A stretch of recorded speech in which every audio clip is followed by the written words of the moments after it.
سارا کچھ تو یہ تو ہم جو لوکل اپنا آپ کو ایک ارینجمنٹ ہے، اس کا بجٹ سے کوئی براہ راست تو میرا خیال تعلق بنتا نہیں. سول ایویشن کا سر اپنا بجٹ ہے. اسی طرح سول ایویشن ہے، وہ ارن بھی خود کرتی ہے اور وہ جو ارننگ ہے اسی میں سے خرچ کرتی ہے نا، گورنمنٹ سے تو نہیں لیتی اس طریقے سے، اس لیے فیڈرل بجٹ کا اس سے کوئی تعلق نہیں ہے.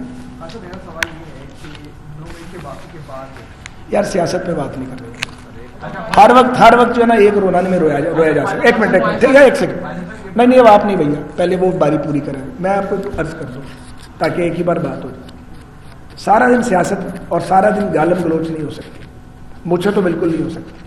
جو جس نے کیا وہ اس کو بھرے گا بس.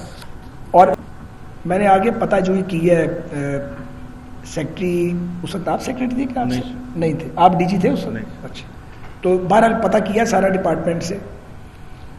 وہ جو پہلے وزیر صاحب تھے ان کی اور پی آئی اے کی اس وقت کی مینجمنٹ کی آپس میں کوئی تناؤ بہت زیادہ تھا، ایکویشن ہی نہیں تھی، بات ہی نہیں کرتے تھے ایک دوسرے کے ساتھ. تو میرا خیال ہے کہ یہ جو بھی ہوا، مجھے اجازت ہے جواب دینے کی، یہ ایک نفسیاتی بات تھی. نفسیاتی بات کیا تھی؟ پی ٹی آئی کا یہ نیریٹو تھا کہ ہم پوائس ہیں، ہم پرہیزگار ہیں، باقی سب چور ہیں.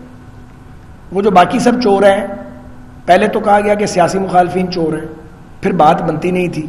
پھر انہوں نے کہا کہ نہیں، سیاسی مخالفین تو چور ہیں اور ماضی میں چونکہ ان کی حکومتیں رہی ہیں تو سول سرونٹس اور ملازمین بھی چور ہیں.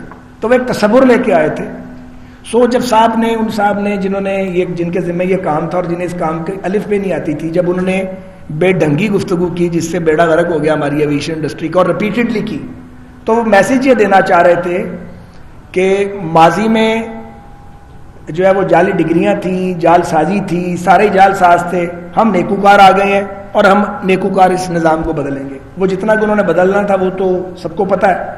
اور جو جعلی ڈگریوں کا بھی افسانہ تھا وہ ایسا سچ نہیں تھا کہ پاکستان کو لا کے کٹہرے میں کھڑا کر دیا، لوگوں کے مستقبل طریق ہو گئے، کوئی جیل چلا گیا، کوئی بے روزگار ہو گیا. کچھ اس میں ہوں گے لوگ جن کی ڈگریوں کے مسائل ہوں گے، اتنا بڑا نمبر نہیں تھا.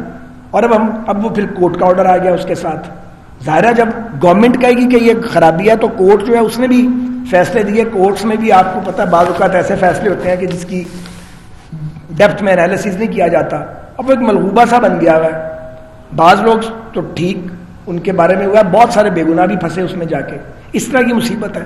تو وہ کسی کے ایما پہ نہیں ہوا ہوگا میرا خیال ہے. میں ایسے ہی کسی پہ ملبہ ڈال دوں کہ کسی کے انٹرسٹ کو پروٹیکٹ کیا گیا، وہ اپنی حماقت تھی. یا یہ جو ایک تاثر تھا نا کہ ہم متقی ہیں اور باقی سارے چور ہیں، یہ اس بیوقوفوں والی سوچ کا نتیجہ ہے کہ جب پاکستان کو لا کے جاہلانہ سوچ تھی اس نے یہاں پہ کھڑا کر دیا لا کے. اب آپ صاحب یہ بتائیے گا کہ آپ نے تفصیل ساری جو ایئرپورٹ سیول ایویشن کی بتائی ہے، تو یہ بتائیے گا کہ اب بجٹ پیش ہونے جا رہا ہے تو ہر سال اربوں روپے رکھے جاتے ہیں، پی آئی اے تو لاس میں مستقل طور پہ، تو یہ تمام معاہدے طے ہونے سے کیا بجٹ میں ریلیف مل جائے گا کہ پیسے بچ جائیں گے اس مرتبہ؟ اینے بڑے معاہدے نہیں کہ بجٹ سے ریلیف ملنا شروع ہو جائے. روز ویلٹ کے پیسے میں نے آپ کو بتا دیے 3 سال میں آنے 220 ملین کچھ. تو یہ تو ہم جو لوکل اپنا آپ کو ایک ارینجمنٹ ہے، اس کا بجٹ سے کوئی براہ راست تو میرا خیال تعلق بنتا نہیں. سول ایویشن کا سر اپنا بجٹ ہے. اسی طرح سول ایویشن ہے، وہ ارن بھی خود کرتی ہے اور وہ جو ارننگ ہے اسی میں سے خرچ کرتی ہے نا، گورنمنٹ سے تو نہیں لیتی اس طریقے سے، اس لیے فیڈرل بجٹ کا اس سے کوئی تعلق نہیں ہے. اچھا، میرا سوال یہ ہے کہ 9 مئی کے باقی کے بعد یار سیاست پہ بات نہیں کر رہے، ہر وقت جو ہے نا ایک رولانے میں رویا جا سکتا. ایک منٹ ایک سیکنڈ، نہیں اب آپ نہیں بھیا، پہلے وہ باری پوری کریں، میں آپ کو عرض کر دوں تاکہ ایک ہی بار بات ہو جائے. سارا دن سیاست اور سارا دن گالم گلوچ نہیں ہو سکتی، مجھ سے تو بالکل نہیں ہو سکتی. جو جس نے کیا وہ اس کو بھرے گا بس. اور اس کے علاوہ بھی دنیا میں بڑے کام ہیں، اور یہ ایک ریاست ہے، 24 کروڑ کا ملک ہے. یہاں پہ ایک آدمی اور ایک پارٹی ہر وقت ڈسکس نہیں ہو سکتی. اس لیے آج میں نے کوئی بات نہیں کرنی، مجھ سے جتنی مرضی بات کریں میرے ڈپارٹمنٹ کے بارے میں کریں جس کے ساتھ ہزاروں لاکھوں لوگوں کا روزگار اور مستقبل وابستہ ہے. سچی بات یہ ہے. اچھا یہ بتا دیں کہ آپ نے جو ہے پی آئی اے کو اور جو ایئرپورٹ ہیں ان کو نجی شعبے میں دینے کا جو اعلان کیا، اس کا مطلب ناکامی کا اعتراف کر لیا، حکومت نے اپنے ہاتھ اٹھا دیے. تو جو کروڑوں روپے کے جو ملازمین افسران اعلیٰ تعلیم یافتہ جو ہے، یہ کیوں کامیاب نہیں ہوئی ہے چلانے کے لیے؟ اچھا، میں آپ کے سوال سے ود رسپیکٹ اتفاق تو نہیں کرتا، لیکن آپ کو حق حاصل ہے، یہ آپ کی رائے ہے. دیکھیں بات یہ ہے، دنیا جو ہے نا، جو متمدن دنیا ہے، جو ترقی کر گئی ہے، وہاں حکومتوں نے وہاں پہ نظام بدل گئے ہیں. ہم ہی لکیر کے فقیر بنے ہوئے ہیں. تو وہاں پہ یہ ہوا ہے کہ حکومتوں نے کہا کہ بزنس کرنا ہمارا کام نہیں ہے, ہمارا کام ہے کہ ریگولیٹ کریں چیزوں کو, ریاست کو چلائیں. کاروبار کرنا جو ہے وہ بزنس مین کا کام ہے, وہ پرائیویٹ سیکٹر کا کام ہے, گورنمنٹ کا کام ہے ریگولیٹ کرنا. تو حکومت اپنا بوجھ اور حجم گھٹاتی ہے. جس دنیا کے ملک میں حکومتوں نے اپنا ریاستی حجم کم کیا ہے اور بزنس میں سے اپنے آپ کو پل آؤٹ کر کے پرائیویٹ سیکٹر کو آگے لے کے گئے ہیں, وہ ترقی کر گئے ہیں. اور کوئی اعلیٰ دن کا چراغ تھوڑے تھا, ہم وہیں پھنسے ہوئے ہیں. اس لیے میں آپ سے یہ بھی عرض کر دوں کہ ابھی تو ٹائم تھوڑا رہ گیا ہے. جو ریلوے کے پروڈکشن یونٹس ہیں, معذرت کے ساتھ, جو پروڈکٹ ہمیں دیتے ہیں بنا کے ریلوے کو, آپ میں سے بہت سے ریلوے کے بھی بیوٹی رپورٹر ہے نا, وہ پروڈکٹ جو یہ بوٹل اگر بن رہی ہے, مجھے یہ باہر سے ملے گی 10 روپے کی, ریلوے بنا رہا ہے 15 روپے کی, تو میں 15 روپے کی کیوں بنواؤں بھائی, میں 10 روپے کی بناؤں گا. اربوں کا لاس ہے. ادھر بھی میں نے انہیں اس کام پہ لگا دیا فار یور کائنڈ انفارمیشن کہ یہ جو آپ کے پروڈکشن یونٹ ہیں جو سکھ ہیں, جو کام ہی نہیں کر رہے, 150 ایکڑ زمین پڑی ہوئی ہے وہاں پہ. یہ نہیں کہ وہاں پہ کوئی پلاٹ کاٹنے ہیں, نہیں, انڈسٹری ہے نا, تو انڈسٹریز کو یہاں پہ کام کریں, آ کے لگائیں اپنے انڈسٹری, خود بھی کمائیں, ہمیں بھی پیسے کما کے دیں, اور ریلوے کی پروڈکٹ کو بھی سستا کریں. وہاں بھی کسی شخص کو ان امپلائی نہیں انشاءاللہ ہونے دیا جائے گا.